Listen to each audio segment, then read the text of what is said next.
So I was being pissed off because I was like, I don't know what's going on with the defense, why the defense isn't working.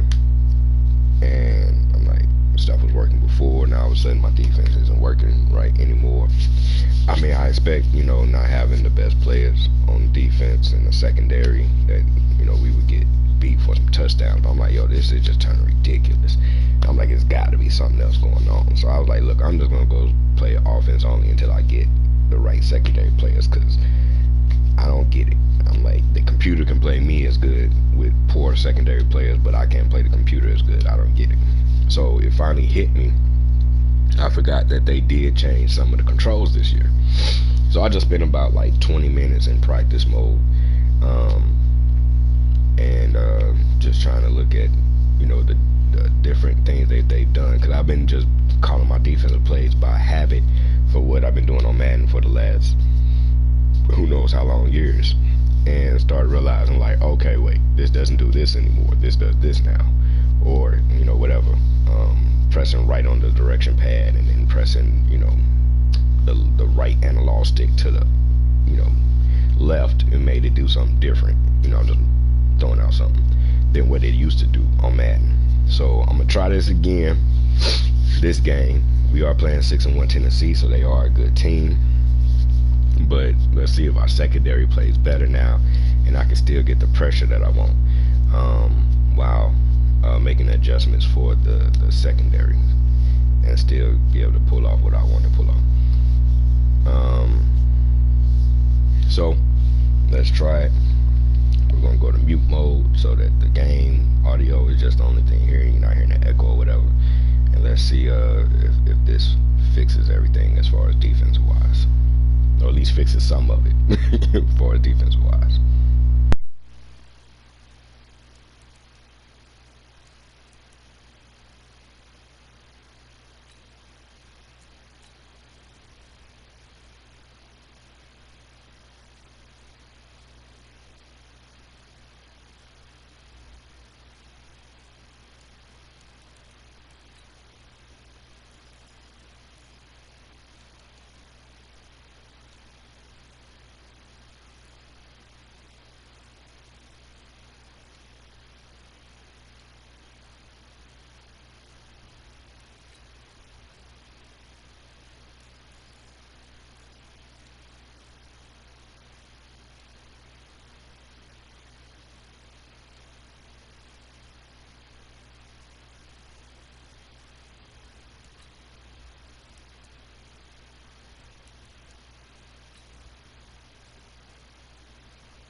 Could it be an early Super Bowl preview? It's the coach. This is the 2019 season on EA Sports. Coming up, the two teams with home field advantage if the season were to end today, as it'll be the Tampa Bay Buccaneers taking on the Tennessee Titans.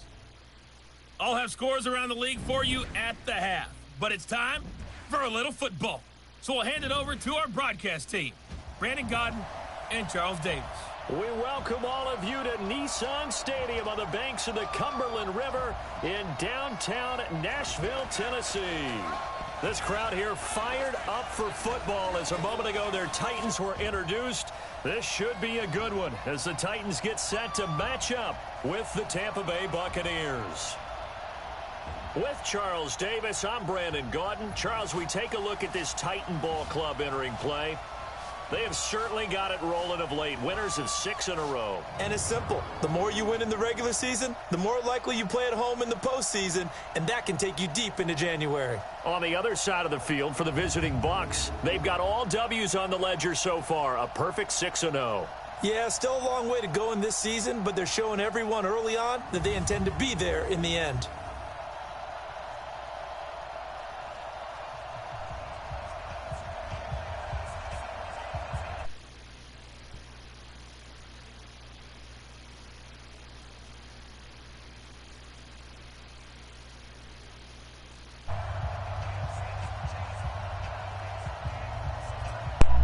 They tried to get me an internet error.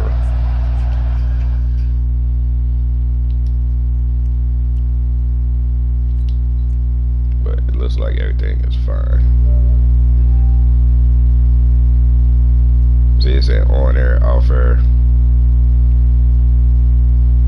My internet bill is paid.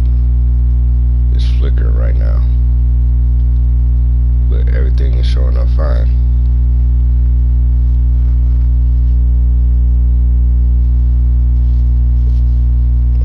Alright, we'll just see. See, it's now saying it's on there again. I don't know. Alright.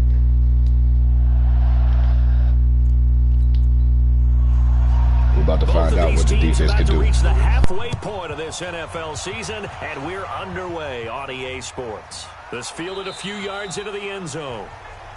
And no run back here. This will be a touchback, and it comes out to the 25-yard line. The Titans offense will be under the direction of Ryan Tannehill. His first year with Tennessee after spending the last 7 in Miami. Had some good numbers along the way, but the Dolphins were without a playoff victory during his run.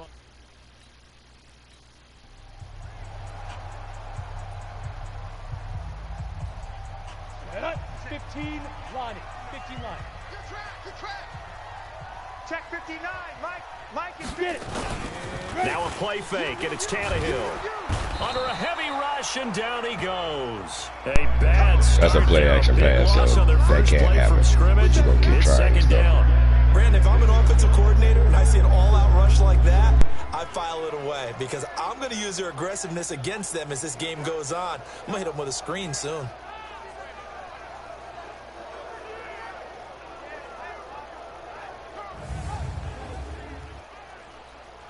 Don't need it all back at once, but you figure they're going to need something here. 17 yards to go on second down.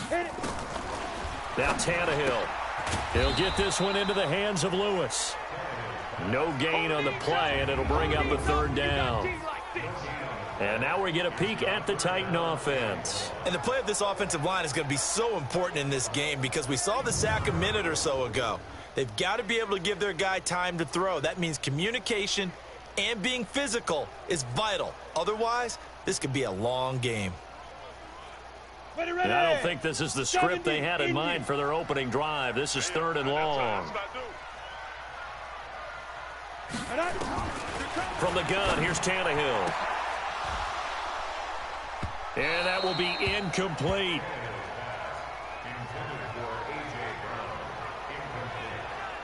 Nice play there to force the incompletion. And to me, one thing's for sure. When you're the underdogs and you're playing on the road, you absolutely have to get takeaways. You've got to get the ball from them. Yeah, win that turnover battle, going to be key. They didn't get one there, but you get the feeling they keep making plays like that, they might just get a few. Yeah, once you get one, defensive teams think they come in bunches. He didn't actually touch the ball to punch it out. That was a bad animation, but okay. At least we got the stop on this drive. On 4th down, here's the AFC Pro Bowl punter the last 2 years. That's Brett Kern to kick it for Tennessee. He'll kick it away after a 3-and-out on the opening drive of the game. Fielded at about the 28. We'll call that a punt of 54 yards. Well struck. And the Bucs will get ready to go on offense. So here are the Bucs now to take over for the first time. They'll have the speedy Tyrod Taylor calling the shots, the former Virginia Tech Hokie. And you've got to think that they've got to be feeling pretty fresh. You know, coming off of the open week, didn't have to play, right? Gives them a chance.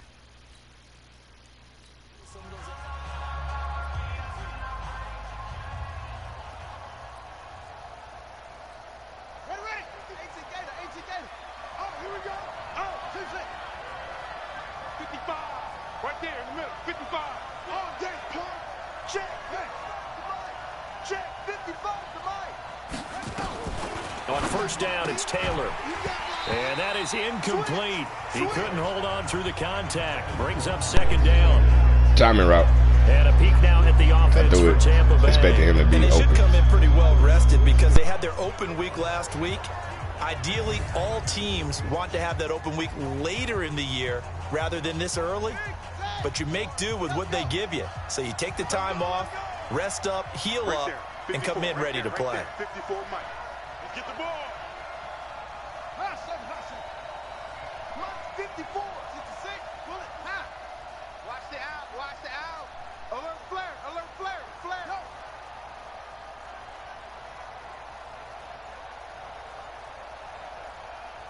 '54 is Mike. 50. Check. Watch 54. Watch 54. Oh, you got deep? Check 52. They snap it at 1. Now it's Taylor. And an alley to run. And a 6-yard gain gets him right around the 43.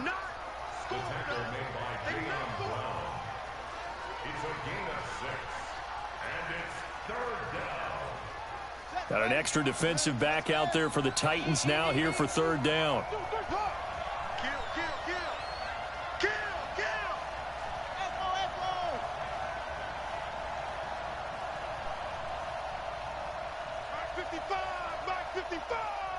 And let's get this.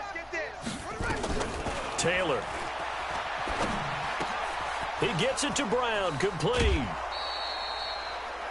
A well-executed 22-yard gain. Let's go! A good grab there by the former Central Michigan man, Antonio Brown. And he ate up some real estate on the catch, too, didn't he? I think the most impressive part of it, though, if there's a chance for him to get the football, even though he was covered well, he somehow finds a way to get it. Come on, boy. You better be ready. Don't be scared of it. Now the Auburn product, Corey Grant. Yeah, this will be a gain of 5 as he gets it to the 30. On the defensive side, here are the starters for Tennessee. They were excellent last week in the win over the Chargers. And what I saw on film was nearly an unstoppable pass rush. They had 5 sacks last week, plenty of hurries. So now do you just max protect on offense, keep everyone in and run, 1 or 2 receiver routes to make sure your quarterback stays up?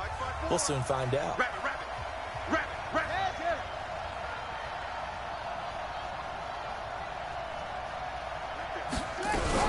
On 2nd down, it's Grant. 10 yards there and a Buccaneer 1st down. And there we see an early burst that makes him one of the leading rushers in the league. Well, I want you to know, I listened to you yesterday when we were watching film. You said write down the word vision for him. It was on display there, wasn't it? It certainly was, because he allows the blocks to set up in front of him. And if that continues, it could be a long afternoon for those guys trying to play some defense. From the red zone now, here's Taylor on 1st down. And this will be incomplete. Physical play on the football there, and it's 2nd down. Taylor incomplete on 1st down. Here's 2nd and 10. 55. Check tight. Check tight. Check tight. Mike 5-5. Mike 55. Switch up. Shit. To throw is Taylor. Throwing again. And this time he's got the hook up. It's complete. First catch for the NFL's leader in receiving yards at the midway point. It's a 1st down. Watch the curve.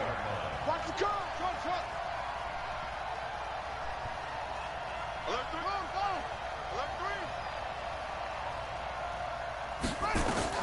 From the shotgun, it's Taylor. And he's into the end zone. Touchdown, Buccaneers.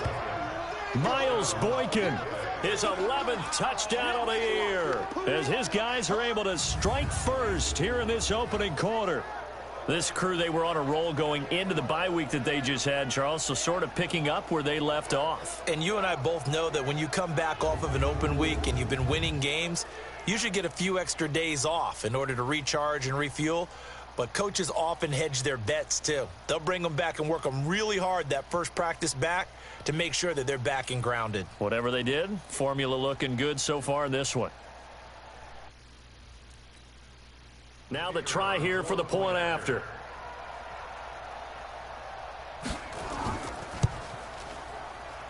And that one gives the Bucs a 7-0 lead. So that drive in total 8 plays. And it ends with a touchdown for the Bucs.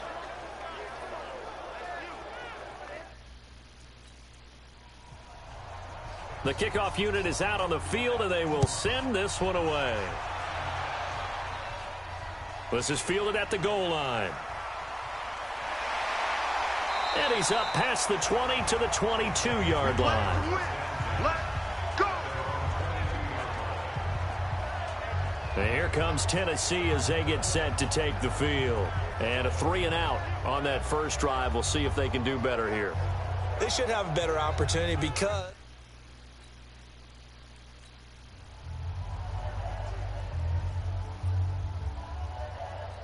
on the double. Blue down, blue down. Deep river, deep river. They'll fake the handoff. Now Tannehill. And that's going to be incomplete. Too tough to hold on to that one. It's second down. Time for a look at our starters here on defense. They come into this one ranked number 17, so just starting the bottom half of the league against the pass. what they lack in pass defense, they do make up for in run defense. They're a top 10 unit against the people trying to move the ball on the ground. But this is a passing league, so there's the conundrum for them. How do they get better defending the pass? Now a first-time 1,000-yard rusher from a season ago, it's Derrick Henry. And again, he's going to be stopped up right at the line of scrimmage. The threat of a second straight punt to start the game is looming as they come up 3rd and 10. Tannehill. Nowhere to escape, and he goes down. Josh Allen in there for the sack, and that is now 21 for him on the year. Wow, what a season. And we say it all the time, have to be able to get rid of the ball sooner than that. You have to help your offensive line out. They're going to protect you as best they can. And if you're getting 3 to 5 seconds to throw the ball, they're doing a really nice job. But when you hold it and give up a sack, you're really almost discrediting their work.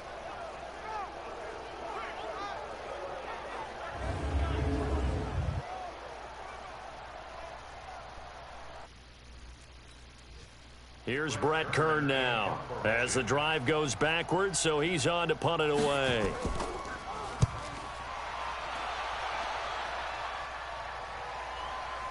That's pulled in at the 32. A big kick there. We'll call it 56 yards on the punt. And that will come the offense as they take over. Now the Buccaneer offense set to take over again. They'll be looking to duplicate that first drive, the one that got them that 7-0 lead. Of course.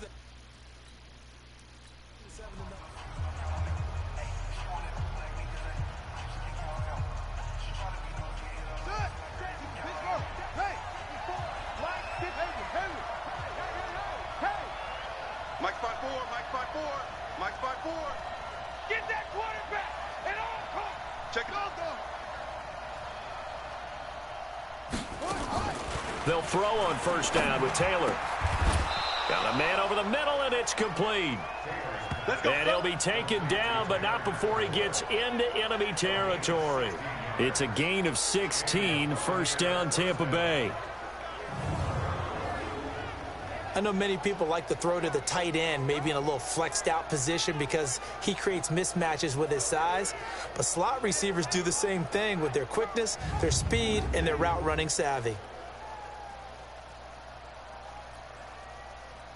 Here we go. 54. Hey, hold on. 54, Mike. Yeah. Rip right, rip right. Mike's 54. They'll run on first down. Grant.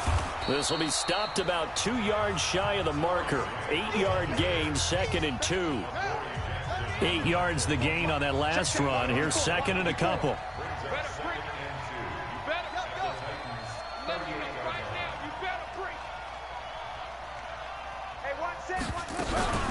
Here's Grant. And here he'll be brought down a little shy of the 35 at the 36. They'll get 3 as the drive continues. It's a first down. 2nd and 2 is prime time for a little bit of a gamble, isn't it? Open up the playbook, go play action, toss that bad boy deep. But in this situation, go ahead and give it to your back. Let him pick up a first down. Keep the sticks moving. Check 55, Mike. I smell fear in that offense. Please. 49, check 49, check 49. Now Taylor on first down. That's pulled in by the rookie from Notre Dame, Miles Boykin. This will be a gain of about 8 to the 27-yard line. Nothing fancy on first down, but a very consistent type of a play. Hit that slant, A lot of people call it an extension of the running game, and it can be if that pass is completed, because you hit a guy on the run like that, he often can go for big yardage. Sets him up nicely for second down, staying ahead of schedule. The stop made by Duval Casey. A gain of a yard. Brings up 3rd and inches. On third down, it's Grant, and he's going to have a first down here as he gets this one to the 17-yard line. That's good for 9 yards as they convert on the third down play. Getting the sense, Charles, are going to put a big emphasis this afternoon on the run game. And why not? What we're seeing so far is working pretty well from them. And here's the best part. We always talk about the best performers do their job when the lights come on. I think he likes natural light best. From the red zone now, they'll look to throw. This will be caught by Brown. And he's tackled a yard short of the marker. Good gain of 9 on first down.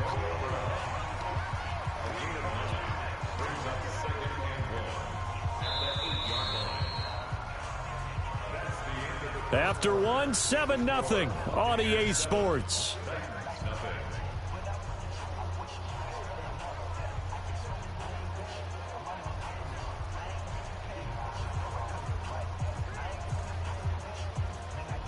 That last catch short of the marker by just a yard leaves him with a very manageable 2nd and 1. Right there. They will run with Grant. And he'll be brought down this time at the 5-yard line. It's a 3-yard pickup, and that sets up 1st and goal. He's hit pay dirt a lot this year, but not that time. Yeah, I'm tracking right there with you. You're exactly right. He's found the end zone plenty of times. No way I can find any fault with the call. He may not have scored there, but of course you're going to give it to him.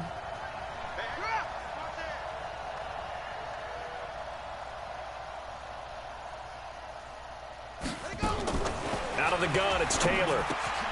And he's got it. Caught in the end zone. Touchdown, Tampa Bay. Antonio Brown with touchdown number 7 on the year as the Buccaneers tack on to their lead. There was no going through the progressions on that touchdown pass. Yeah, nor was it necessary. His receiver won that route early, presented himself. No reason to wait. Go ahead and put it on him and score a touchdown.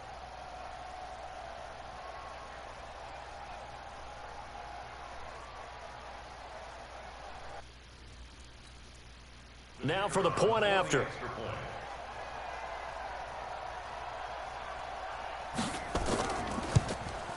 And it's good to make it 14-0. That time a 9-play drive. And it's all finished off with a touchdown by Tampa Bay.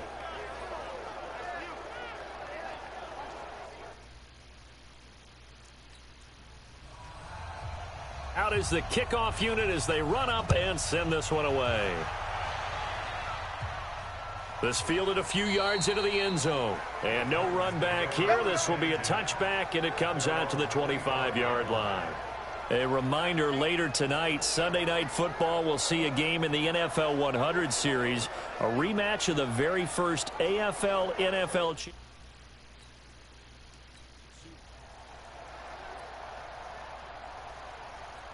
Ready? 18, Gator. It's 59, Mike the 59. Come to my world. We won't shoot.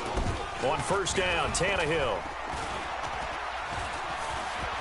And now he lost the football. Tannehill loses it. And it's picked up by the Buccaneers. And he returns it to the end zone. A fumble recovery touchdown for the Bucs. This first half has been a nightmare for that offense. Defense just dominating them. And when you're picking up the ball, picking up their mistakes, and taking it the other way and putting it in the end zone, that's a defense's dream. They're having that type of a game. Everything that can go wrong has gone wrong for this Eric offensive Berry unit. with the sack and forced fumble.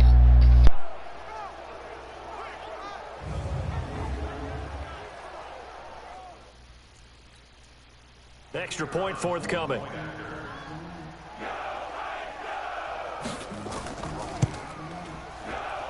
And it is now 21-0. This play. So here's the kickoff now as they'll get it again following that fumble return for a score. This fielded a few yards into the end zone. And no run back here. This will be a touchback, and it comes out to the 25-yard line. And now Ryan Tannehill becomes the focus of our players' spotlight. And I guess the question, Charles, is what's the formula for keeping him better protected? Because as we see, the protection, it struggled. And normally what you get is renewed determination. When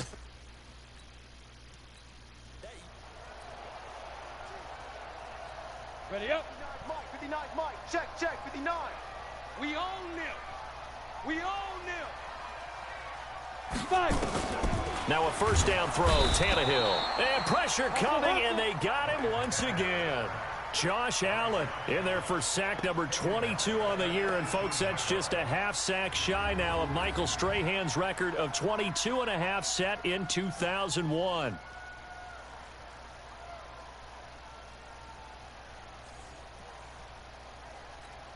They come up on second and long, and the pass protection just has not been there this afternoon. Now it's Tannehill throwing over the middle, but it's incomplete. One of his main targets, Delaney Walker, the intended receiver, and it's third down. An incomplete pass on that last play, and that means they'll need to come up with something here on third down. Here's Tannehill. He gets it to Humphries. And he's going to be taken down here still a couple yards short of the first. It'll be a pickup of 14, but they're still a little bit short as it brings up fourth. That's certainly playing down in distance very well by the defense, isn't it? Take whatever you want underneath, by all means.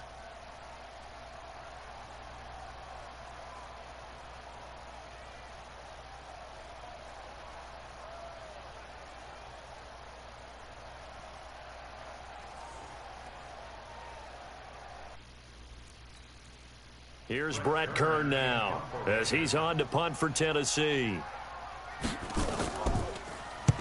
He's been a busy man here in this first half as he gets it away. Great coverage there, holds him to a 2-yard return following a 50-yard punt. And possession will switch hands, 1st and 10.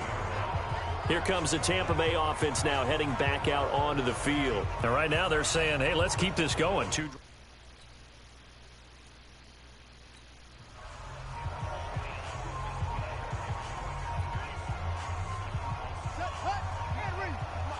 Check, watch 54, watch 54. All day, baby, all day. Hey, one set. On first down, Grant. And he's taken down. It's a gain of 3 from the 17 to the 20.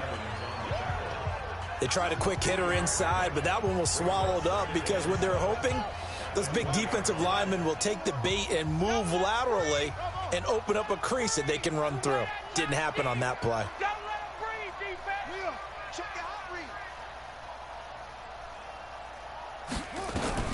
On 2nd and 7, Taylor. He gets this to Alizé Mack, the Notre Dame product.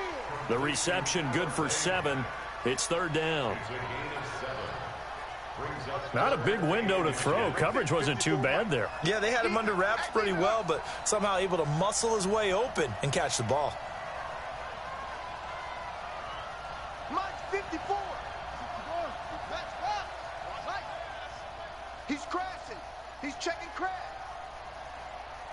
Yo. Check him up. Check the call.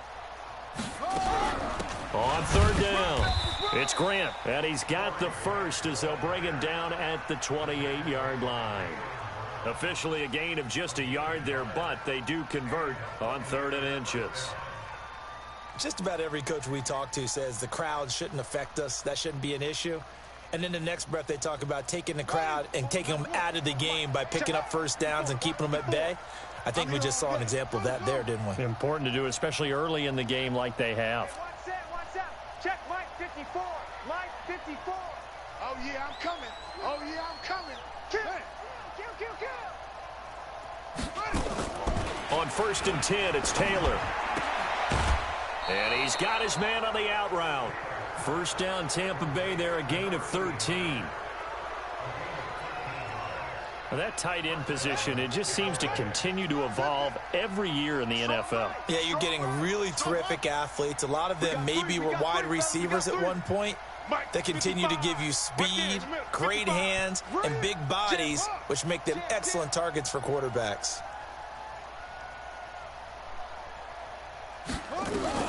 Throwing now, Taylor on first down. Got a man, it's Brown. And they're well past midfield, just a yard or two shy of the 40. A big pickup there, 18 yards and a Buccaneer first.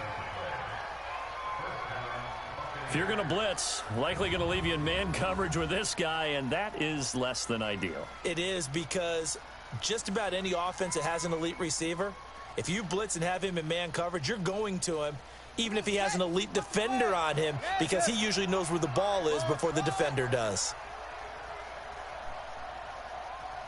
Mike 55, Mike 55. Hey, eat. In your face. Back. Here's Taylor on first down. And he will find his man on the outside. And past the 35, he'll be dropped a yard or two shy of the 30. It's a gain of 11, and the Bucs have a first down. I'd have to say they're feeling like they are in rhythm right now.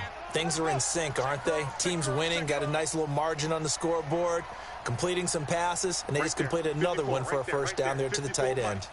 Watch QB drop. Watch QB drop.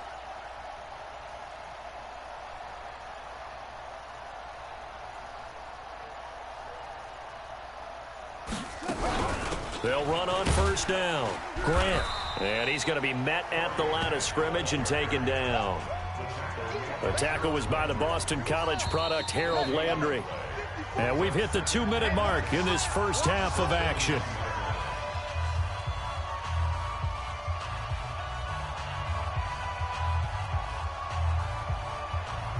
Coming up at halftime, we remind you once again that we're going to check in with Jonathan Coachman in Orlando. He'll have stats and scores from around the NFL as we reach now, hard to believe, the halfway point of the season. Time flying. It certainly is. Time to get the sweaters out, my man.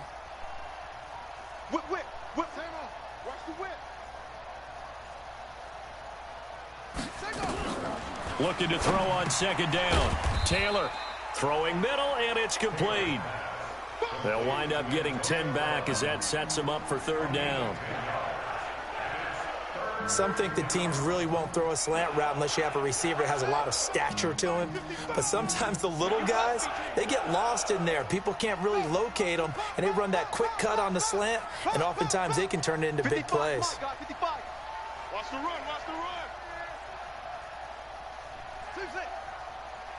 Mike 55, Mike 55, Mike 55. You ain't going nowhere. Check 36. Go. Check 3. They just do get the playoff as he'll look to throw. Man open left side is Brown.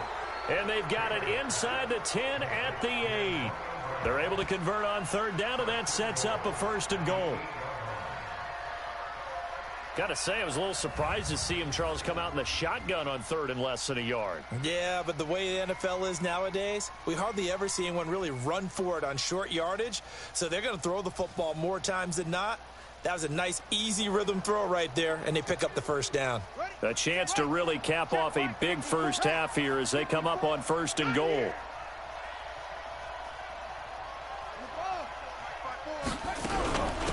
This is Grant.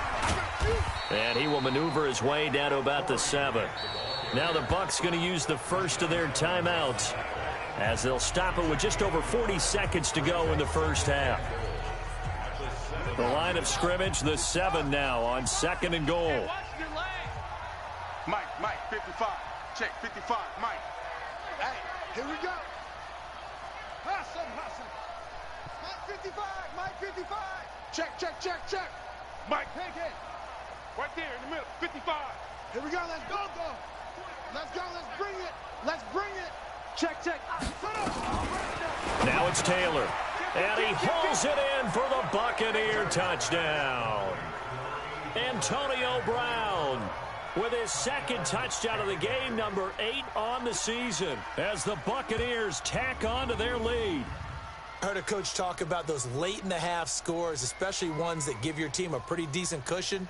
He said those could be the ones that could finish off a squad if you let them. Yeah, they've got the cushion. This half has been theirs.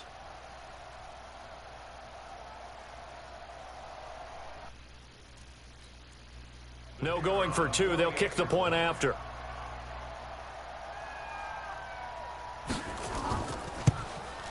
It's good, and they stretch their lead to 28-0 now. So that one a long 11-play drive. And it ends with a touchdown for the Bucs. The kickoff team on the field now as they will send this one away. This fielded a few yards into the end zone. And no run back here. This will be a touchback, and it comes out to the 25-yard line. And we spotlight Derrick Henry now. You can count his carries on one finger. They've only given him the rock one time, Charles. What gives? Here we go, here we go. 60 Pittsburgh. Check go. On 1st and 10, Tannehill. And this one caught by Delaney Walker. The Titans going to use the first of their timeouts as the clock will stop with 34 seconds to go before halftime. Ball on the 30. They'll come up with a 2nd and 5. Get it. Go. And this time they'll just keep this on the ground. And obviously not fooling anybody here as they stop him behind the line of scrimmage. That backs him up 1 yard and brings up 3rd down. Another example right there how this defense really is winning the entire game at the point of attack. Yeah, right there at the line of scrimmage because they are dominating it. It allows their interior guys to get upfield and spill into the backfield. So how are you going to combat that? You know, because they bring in your tight end, keep him in. Your running backs, they have to step forward. Bottom line, your offensive line has to block them first to give yourself a chance. Once again, they'll keep it on the ground. And they'll get him down about 3 yards short of the first. So we've come to halftime after a very one-sided beginning to this one. As we send you down to Orlando where Jonathan Coachman has our EA Sports Halftime Report. Coach. All right, Brandon, thanks very much. Hi again, everybody. Let's get you caught up with what's going on around the league here in the unofficial midway point. Week 8. Well, why don't we hold off on the halftime update after all? Seems like everyone's ready to go here for the second half in Week 8 in the NFL. The Bucs with the lead, and they'll get the football first as the second half is underway. This is taken at his 4. And he'll bring it a few past the 20 to the 23-yard line.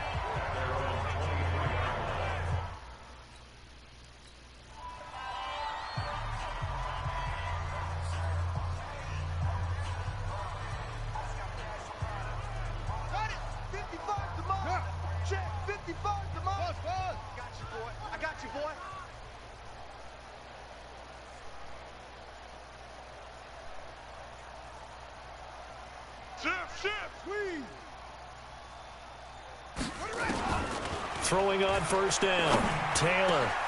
Wide open receiver complete. The 20. 10. Touchdown. Tampa Bay. Touchdown. Miles Boykin.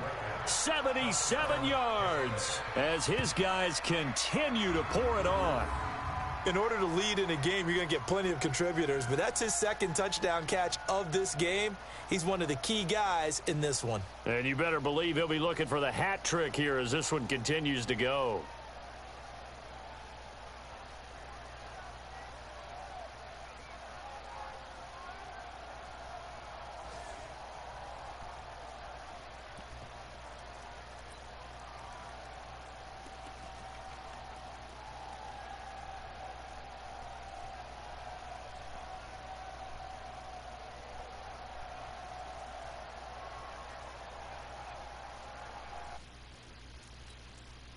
Now they'll line up to kick the extra point.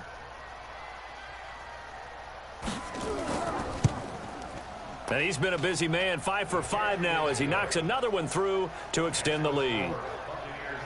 And they're able to get the connection on the long touchdown pass.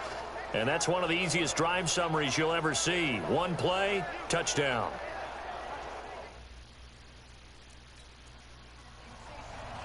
Set now to kick this one away, and off it goes. Fielded about a yard deep. And he'll get it up across the 20 to the 21-yard line. The Titans offense gears up for their first possession of the second half. They trail offense, first time to touch the ball in quarter 3, and we'll see what they can do.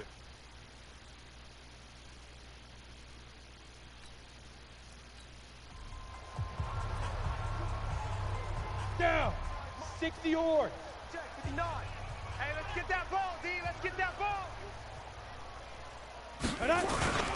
They'll start on the ground. It's Derrick Henry. 10 yards on the pickup there, and it'll be second down. Despite the blitz, they're still able to pick up a nice solid gain. The disadvantage of blitzing often alters the normal spacing and run fits and leaves creases like they were able to exploit right there. And forget about finding a lane. He barely had time to look up before he was planted in the backfield. 8 read. 59. Here we go. Here we go. Snap. They'll try to run for the first with Henry. And he is not going to get the first down as they'll spot this at about the 28. Just a 1-yard gain on the play, and that'll mean a call to the punt team as it's fourth down. Tough first half for him, unable to put up the numbers he's used to producing. But with a guy like him, you and I both know it just takes a couple of explosive touches for him to make an impact on this game and on the stat sheet as well.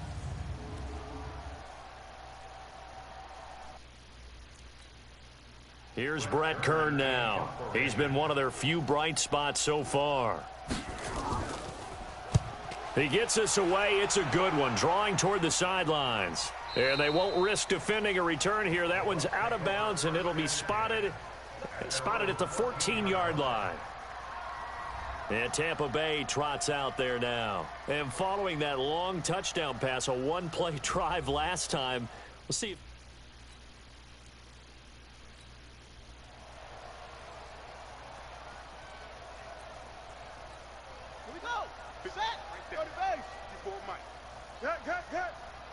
Watch the twist. Watch. Go.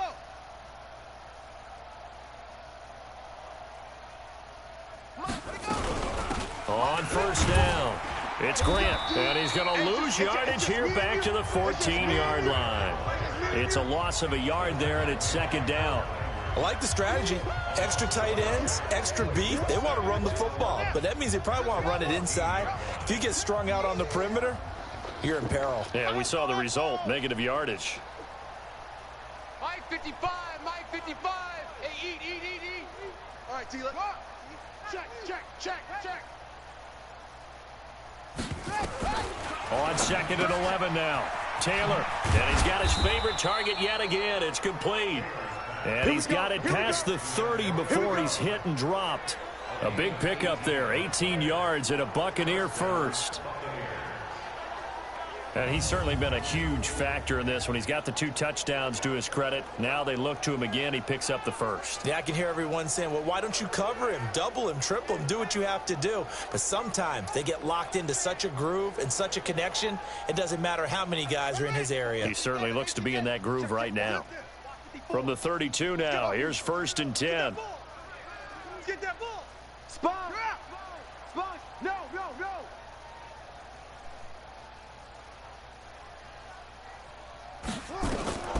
From the gun, it's Taylor.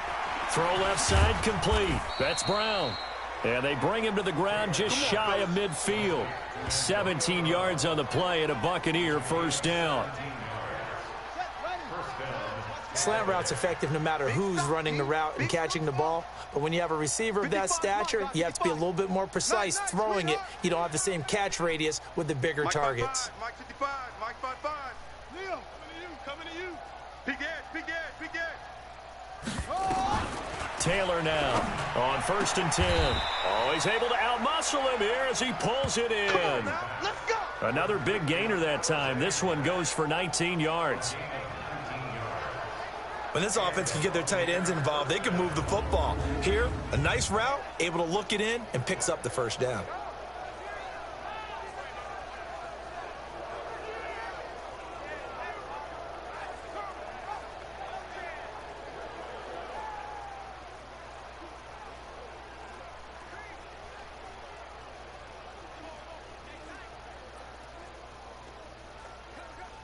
So operating from Tennessee territory now. Here's 1st and 10 down at the 33.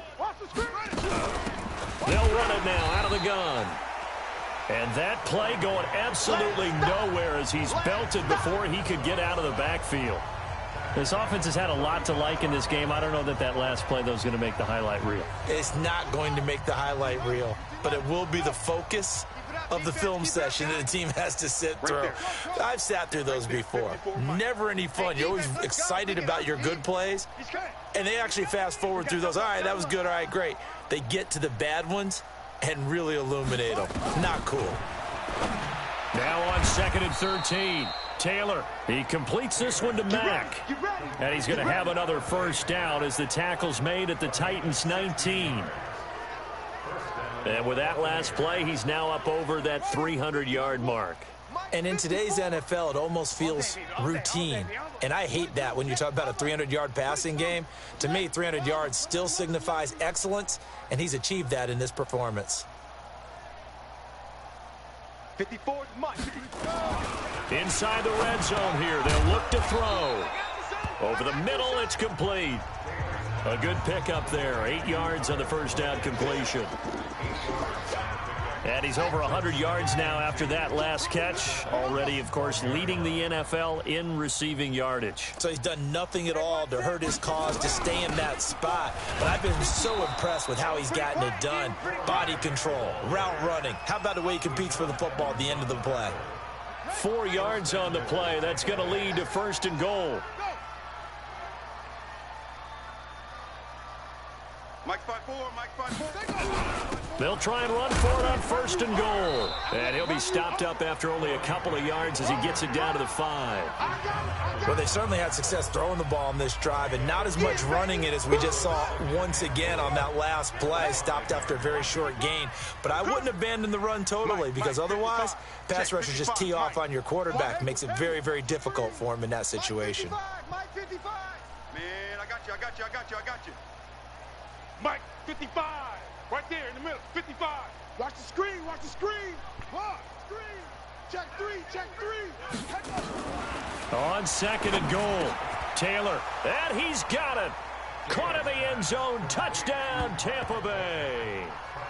Miles Boykin there to make the grab as his guys continue to put this one out of reach.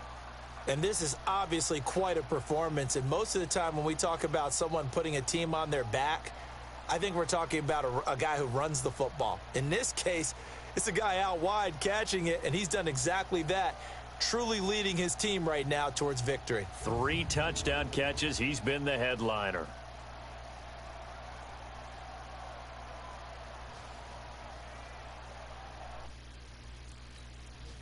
A try here for the extra point.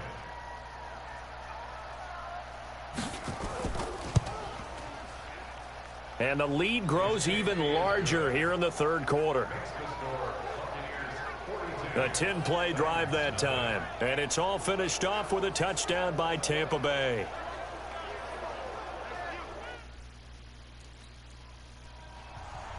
The kickoff unit is out on the field, and they will send this one away.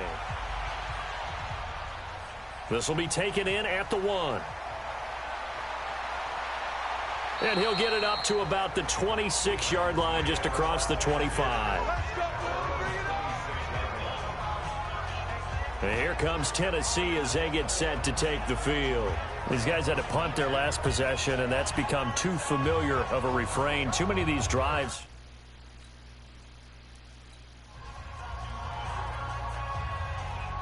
Here we go. 15, Lonnie. 15, Lonnie. To the ball. Let's keep moving. And that is incomplete. He couldn't hold on through the contact. Brings up 2nd down. Ready. Once again, they'll come up on the 26-yard line, 2nd and 10. Cover tight. 3 down. Tannehill. Nowhere to escape, and he goes down. So one quick, easy analysis about why they've struggled so far. They keep putting themselves in third and long situations. They just took another sack right there. And the offensive film session tomorrow may be a little longer than it normally is. Not a lot of positive grades will be handed out thus far.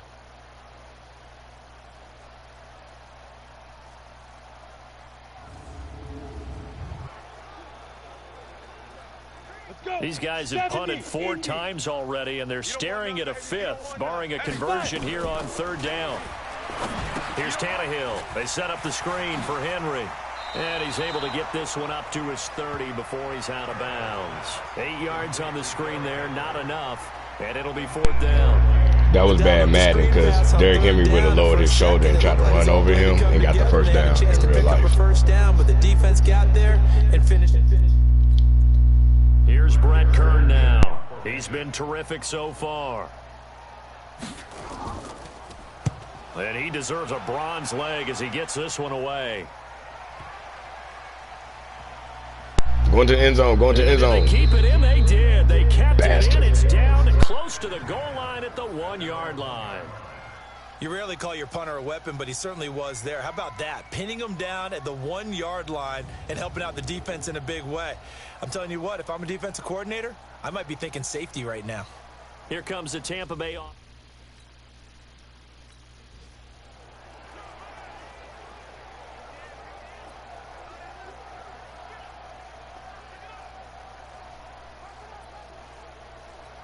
Here we go. 54. Hey, come on. 54, Mike. Hey, we got to get this. Yeah.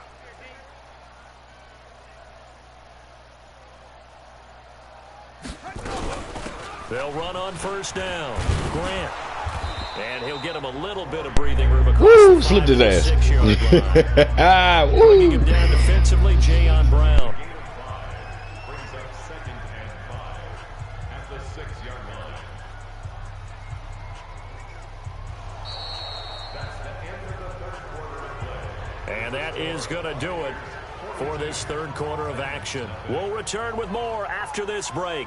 You're watching the NFL on EA Sports.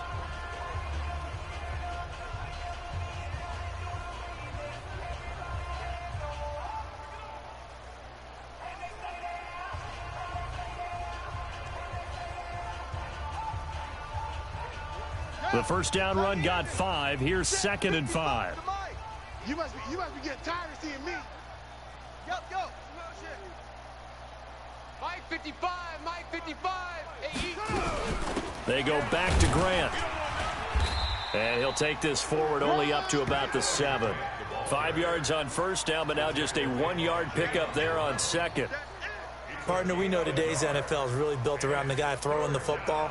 But these short runs, they still pay dividends because they can take their toll on a defense and they can add up as the game goes along. You control the clock, you control the ball, and that way you often control the game.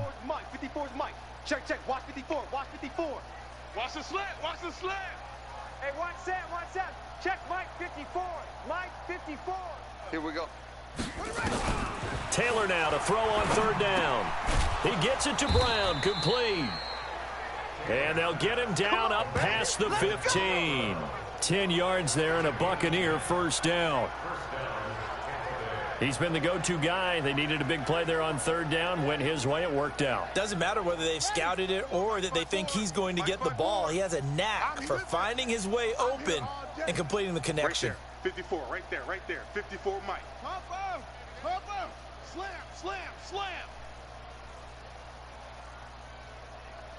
Yeah. That's it. Look at it. On 1st down, it's Taylor. Throwing the out route and complete. That's Brown. And he'll get this up to the 30-yard line.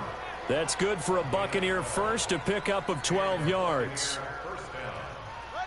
So 1st and 10 now from the 30. Watch the run. Go. They're running it.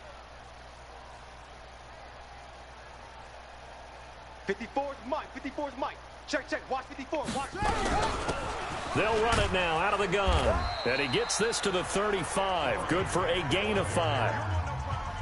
Bottom line, they want to keep this clock rolling, so they'll take that one right there. They just want to keep falling forward, and they want to put the onus on the big fellas up front in order to bring this one home. Let's get up. Go. Mike 5-4, Mike 5-4, Mike 5-4. Hey, let's get some penetration here. Hey. Let's get some penetration. Right there, 54, right there, 54, Mike. They'll keep it on the ground. It's Grant, and he's dropped just before the line to gain. 4-yard pickup leaves him with 3rd and 1. The offense on 3rd down tonight, no problems to this point. A perfect 5 for 5. They're looking at 3rd and a few inches. Check, check. Watch 54. Watch 54. You gonna see me in your nightmares, son. They'll run it now out of the gun. And he's got the first down yardage before he's brought down at the 42. They only get 2 there, but on 3rd and 1, that's all they needed to keep the drive going. Brandon, when a defense just simply can't get off the field on 3rd down, and we all know how important that down is for both sides of the ball, you often feel like you're just a step behind whatever they're doing offensively. And one of the differences in this game, no doubt, 3rd down conversion, and that is going to be a story they'll talk about after this one. Let's make these babies crawl back home, yo. Let's make these babies crawl the way back home. Same on. Switch gears. Hey, check 24. Check 24. On 1st and 10, Taylor. This one caught by his tight end, Mack. And this will leave him a yard short. Nice pickup of 9 yards on 1st down. Nice rhythm throw there on 1st down. He located his tight end, made it a nice easy pitch and catch. Hoping he can break a tackle or two. Wasn't able to do that there, but still good yardage.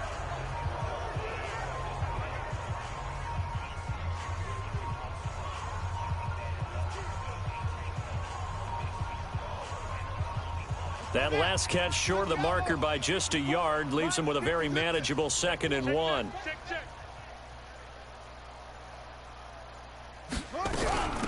They'll run it now out of the gun. And he gets it inside the 35 and just shy of the 30. 17 yards on the play and a Buccaneer 1st down. Do my eyes deceive me, or is he getting stronger as this game moves along? Burst seems just as good here in the 4th as it was way back in the 1st, doesn't it? I do believe someone put a lot of time in the offseason and continues to condition during the season in order to continue to carry the ball at this rate. Line of scrimmage, the 31 now on 1st and 10. 3 down, 3 down.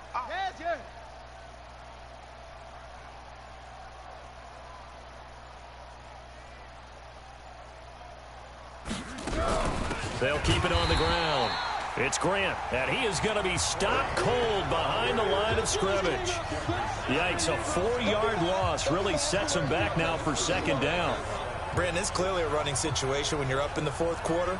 They're going to have to stack the box and make it difficult for them to move the ball. Made it very difficult right there. Now they need to repeat that effort. Yeah, bring 7, 8, 9, whatever it's going to take to slow them down. Watch 55. And watch that. And watch the ball. Go. Bang, bang. Bang, bang.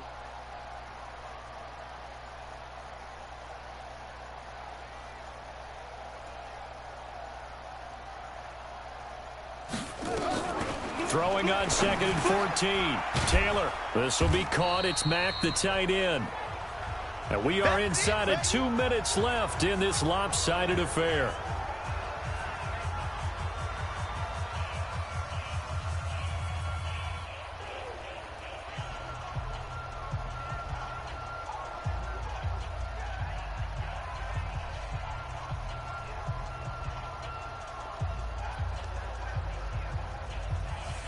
So it's Buccaneer football as we welcome you back.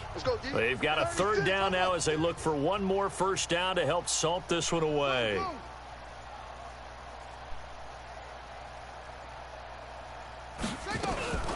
Here's Taylor. Oh, he's got a man wide open, complete. And they are going to score again. Yet another touchdown as they just add to their totals. And for them, this train, it just keeps rolling, doesn't it? Well on their way to yet another victory. Yeah, it's almost a runaway, isn't it? And you just wonder how anyone could stop this. They got full momentum going, full confidence going. But it's not just their own confidence that is leading them. It's the lack of confidence against their opponents now because they see them coming and think, we've got no shot to beat this team.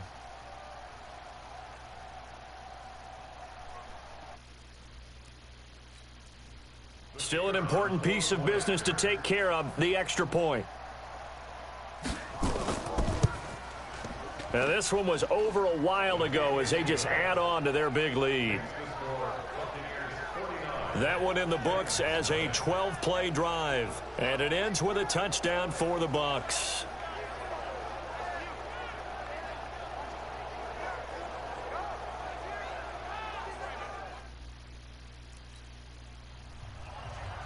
Out is the kickoff unit as they run up and send this one away. This fielded at the 2. And he'll get across the 20 before he's brought down at about the 23-yard line.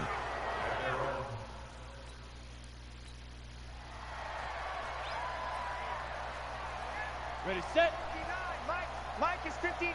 Mike to 59. You go night-night. Go night-night. Let's go. On first down, it's Tannehill. And Walker has it. 17 yards on the catch and run. It's a first down. Nice game there, partner, but you and I both know that won't do anything for the final score. They're not going to win this one. Right now, they're playing for pride and fantasy points. And nowhere to escape, and he goes down.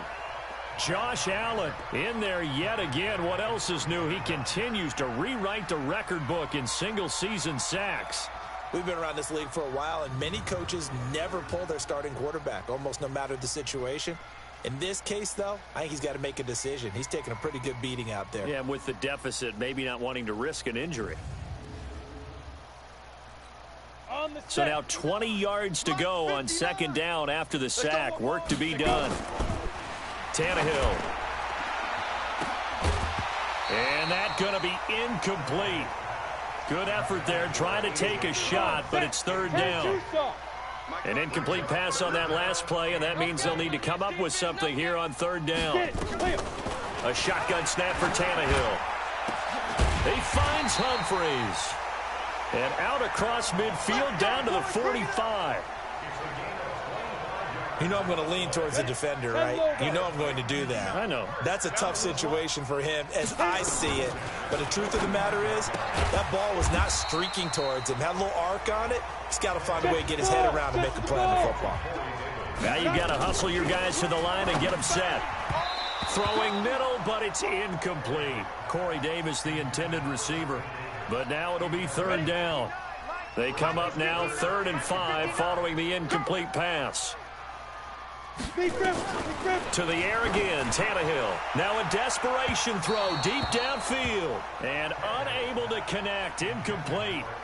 I'll give them credit. They took their shot, but it's going to bring up 4th down. I want to go back to something you said in the first quarter about winning. Is it a positive? It is a positive. Okay. About winning the turnover battle. As a visiting team, as an underdog, you were right. They've done just that, and look where it's gotten them. It's part of the formula. When you go on the road, as you mentioned, being an underdog, winning the turnover battle is a big key, and this one's playing out in this one. Now the Buccaneers offense gets ready to head back onto the field. And 3 timeouts remaining here defensively, but really not much reason to use them at this point as this one is all but over. If they use the timeouts here, it's strictly for show. We got a plane to catch. Right there, 54 Mike. We got to get the ball, D. Get the ball right here. Let's go.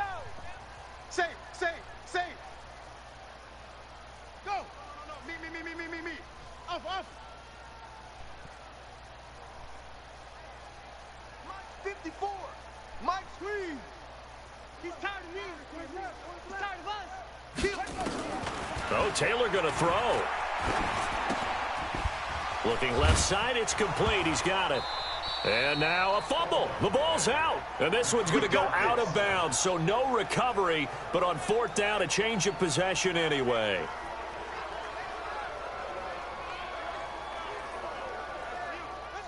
Ball up to the 35 now as they come up on 1st and 10. Watch the backer.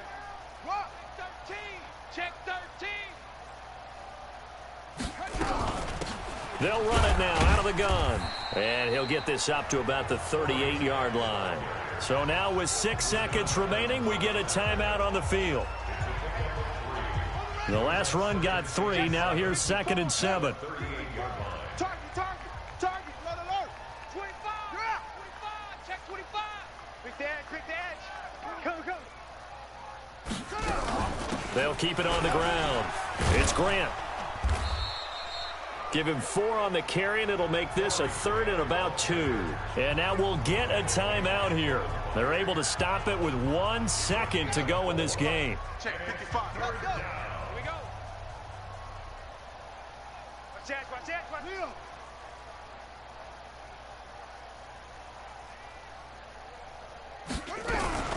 On 3rd down, Grant. And he brings this up to the 46. Good enough for the first. So fire the cannons. It's a victory here for Tampa Bay. And I tell you what, Charles, this might be about as good as it gets. They were incredible. Yeah, offense was in fine form. The defense threw the shutout at them. I think they worked in concert together. What I like about the offense was they held the ball pretty well. You know, time of possession, exactly what they were looking for in this one. And that helped out their defense. Didn't have to be out there the entire time. So when you do that and you're out there fresh playing, off a little extra spring in your step, and it showed up in this one. They had a ton of spring in their step. Impressive victory. So for Tampa Bay, their winning ways continue as they get it up to 7-0. And they'll get another road date next week as their opponents will be the Seattle Seahawks. Meanwhile, for the Titans, the loss will drop them to 6-2 now on the year. And they'll be on the road next week for a matchup with the Carolina Panthers. Thanks for tuning in, everybody. Alongside Charles Davis, we thank our entire crew. I'm Brandon Gaudin. This is the NFL on EA Sports. All right, so the adjustment worked on this game. Wait, opposing team first. But we'll still see what happens. He had 74 passing yards. I don't know what's up with the Madden and the stats. Just like damn 2K with they halftime stats. It was what the hell. Alright.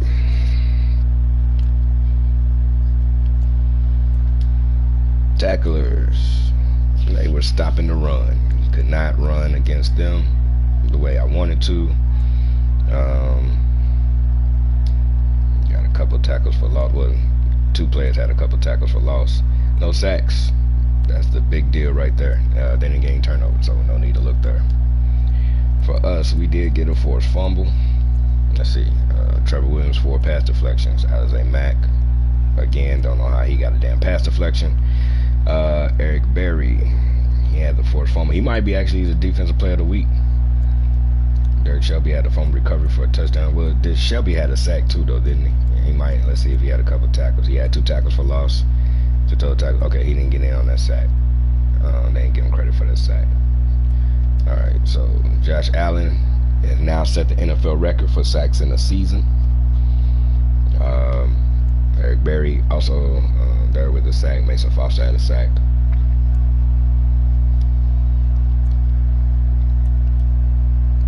Jimenez, I know his name now.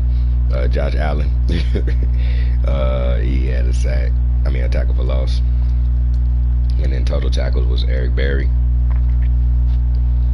And then Josh Allen had 6. A whole host of guys had 2. Hey, both had 141 receiving yards. Antonio Brown got him some more catches, which we probably need. He had 2 touchdowns, so want to get him definitely over to that 10 mark and then setting that 12 mark so he can get his XP boosts. Alizé Mack ended up getting 5 catches for the game, so dig that. Tanner McElroy even got in and got a catch. He's only here to tackle on defense, on special teams.